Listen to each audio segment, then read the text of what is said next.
This is the first thing that needs to be done when you're making your own jigsaw puzzle pattern. You need to have a grid layout. You can use a computer program, but using graph paper will work also. Just mark off your grid pattern. Very easy to do. This is 8 pieces by 8 pieces. Okay, once you have your grid set out, this is very easy to do to make the jigsaw puzzle. I have a Sharpie here I'm going to show you just because it'll be easy to see. Every piece is going to have multiple sides, and every side needs to have what you call a ball and socket. Just take your Sharpie and draw your socket on each side. It doesn't matter the shape.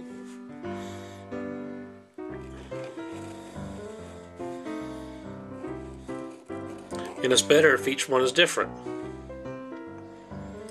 Okay, this piece right here is going to be your puzzle piece.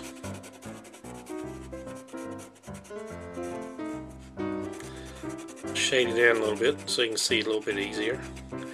This is your puzzle piece. Joining this puzzle piece right here will be this puzzle piece.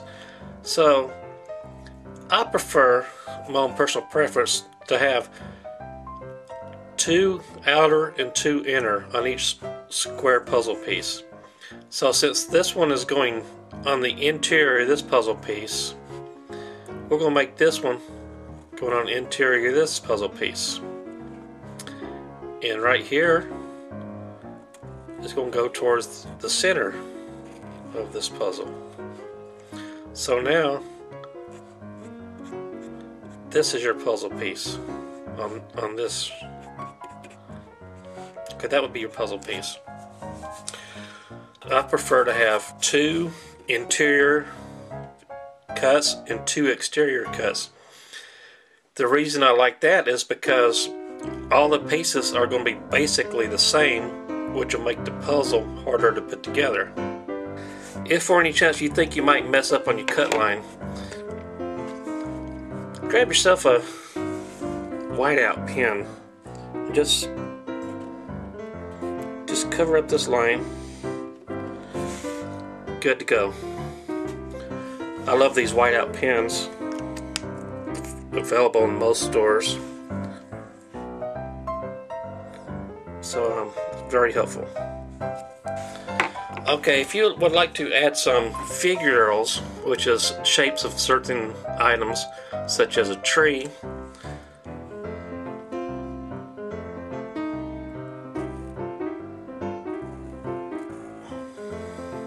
let's try this. I'm drawing this upside down.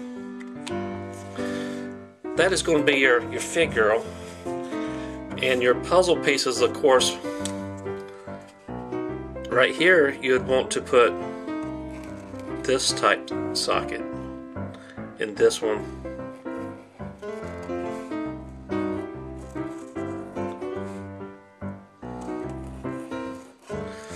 For instance, that way.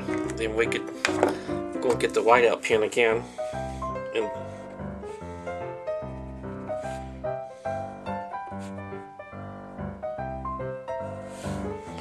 okay, this shows this will be one piece, with that being the ball and socket. The tree being one piece, and it has the ball and socket in each end to keep it connected, and this being one piece. So drawing figurals is a lot easier than it looks, but give it a shot if once you got down the basic technique of making your jigsaw puzzle. Hope you enjoyed this short video on making a pattern for ball and socket puzzle pieces. I will do another video shortly on part 2 of making jigsaw puzzles. Thank you.